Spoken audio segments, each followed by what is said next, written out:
touchdown for Air Force One and an historic second state visit to the UK for President Donald Trump.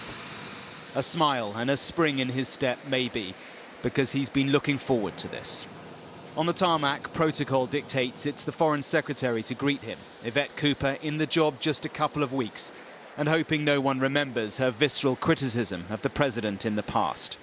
He is the man she called a threat to democracy in 2019, abandoning allies, she said, a misogynist. He may still be that to many, but now, unlike then, he holds the cards and he calls the shots.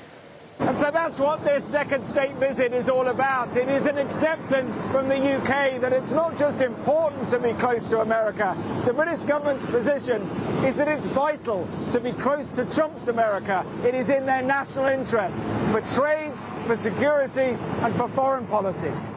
Before leaving, a clear indication of how much he's relishing this moment, how fond he is of the British pomp ahead. My relationship is very good with the UK, and Charles, as you know, who's now king, is my friend.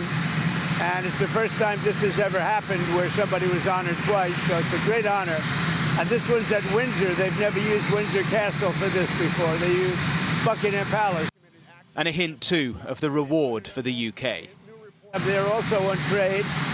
They want to see if they can refine the trade deal a little bit. We made a deal, and it's a great deal. And I'm into helping them. Primarily, it's to be with Prince Charles and Camilla. They're friends of mine for a long time, long before he was king. And it's an honor to have him as king. And, you know, I think he represents the country so well.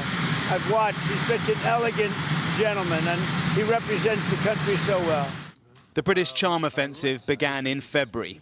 This is unprecedented, and I think that just symbolises the strength of the relationship between us.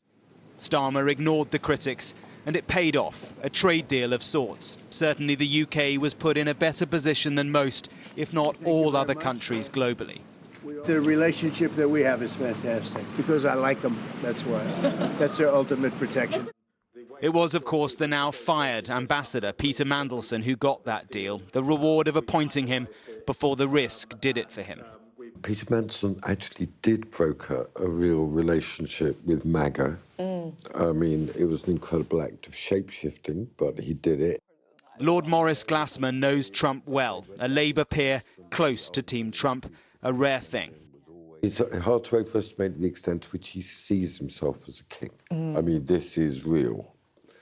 I mean, very, very real. So it's a huge change, this administration, from the republic to a monarchy. I mean, it's that big. I compare Trump to Julius Caesar or Napoleon, who did that change. Dump Trump, dump Trump, dump Trump.